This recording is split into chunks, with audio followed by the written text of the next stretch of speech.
Before we start, I want you to be brutally honest with yourself for just a moment.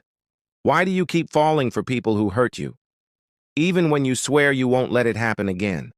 Don't blame luck. Don't blame timing. There's a reason your heart keeps choosing the same poison in a different body. And today, we're ripping that reason out by the roots. What's up, everyone? Welcome back to the channel. Or welcome if you're new here.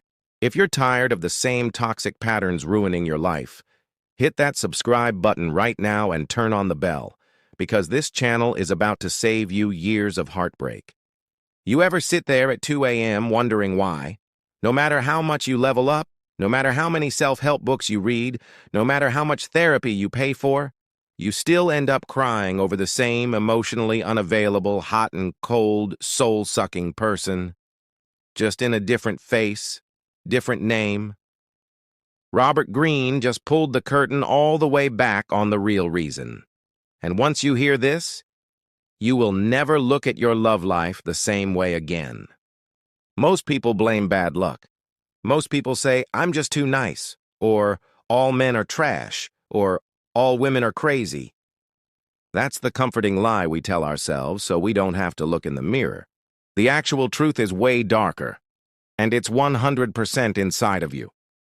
It's called your attachment wound, and it works like the strongest magnet on the planet for exactly the kind of people who will rip that wound wide open again. Robert Greene writes in The Laws of Human Nature, "The quality of the attachment we formed in our earliest years will create deep, unconscious tendencies in us, especially the way we use relationships to handle stress." In plain English, whatever felt like love when you were a kid is what your adult brain now labels as love. If love felt like chaos, criticism, distance, or walking on eggshells when you were little, guess what? Your nervous system is now straight up addicted to chaos, criticism, distance, and eggshells. There are 4 main attachment styles. 2 of them are certified toxic people magnets. First one, anxious attachment. You grew up terrified that love could disappear at any second. Maybe a parent was warm one day and ice cold the next. So as an adult, the moment someone pulls away even an inch, your body goes into full panic mode. You chase, you over-explain, you send the just checking in texts, you try to fix everything.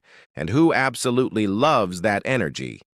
Narcissists and avoidants. They can smell your fear from 3 states away. Second one, avoidant attachment, sometimes called dismissive avoidant. You learned early that needing anyone is dangerous, so you became the master of, "I'm fine, I don't need anybody." But here's the cruel cosmic joke. Avoidants are secretly obsessed with anxious people because anxious people do all the emotional heavy lifting for them.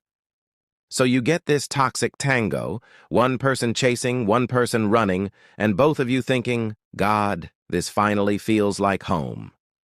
Robert Greene calls this the law of compulsive repetition. We don't just repeat behaviors, we repeat emotional flavors from childhood.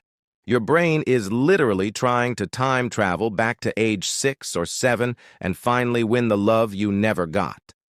By dating someone who treats you exactly like the parent who hurt you. Every time they ignore you, criticize you, or breadcrumb you, your brain gets a twisted little dopamine hit that says, "This time, I'll be good enough. This time, they'll stay." You already know how that movie ends. Greene gets brutal here. He says most people will keep repeating the same toxic pattern for their entire lives unless they're willing to do one absolutely terrifying thing: sit still and feel the original childhood pain instead of running from it. Most of us would rather stay in 10 back-to-back train wreck relationships than spend one evening alone feeling what we felt when we were small and powerless. Let me ask you something right now. Why do you keep attracting narcissists, love bombers, ghosters, future fakers, and chronic breadcrumbers? Because they are custom-made mirrors of the exact wound you never healed. Greene says it colder than ice. We are attracted to people who possess the precise traits that will trigger our deepest insecurities. They didn't find you by accident. Your unhealed parts sent up a bat signal that only toxic people can read. Hurt me the way I'm used to being hurt. I know how to survive this. Here are the 3 biggest red flags you're still stuck in this loop. Number 1. You feel physically addicted to someone who only gives you crumbs, and you call those crumbs hope. Number 2. You have a PhD in justifying their red flags. You could teach a masterclass on it. Number 3. When a healthy, consistent person actually shows up, you feel bored, suspicious, or you start looking for reasons to sabotage it. If 2 or more of those just punched you in the chest, your attachment system is still driving the car, and you're just the passenger pretending you're in control. So what's Robert Greene's actual solution? 3 steps, and they're simple, but they're not easy. Step 1. Stop trying to change or fix toxic people. That's the childhood fantasy still running the show. Step 2. The second you feel that familiar stomach drop, heart racing, I'm about to lose them, panic, pause. That feeling is the wound talking, not them. Step 3.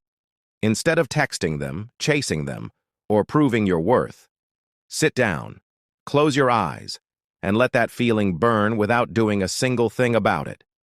That single act of not running is how you start dismantling the magnet.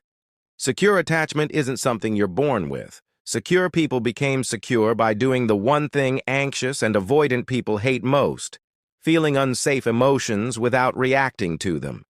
Every single time you choose to feel the fire, instead of chasing the person holding the match, you rewire your brain a little more towards secure. Here's the part nobody wants to hear, but everybody needs to.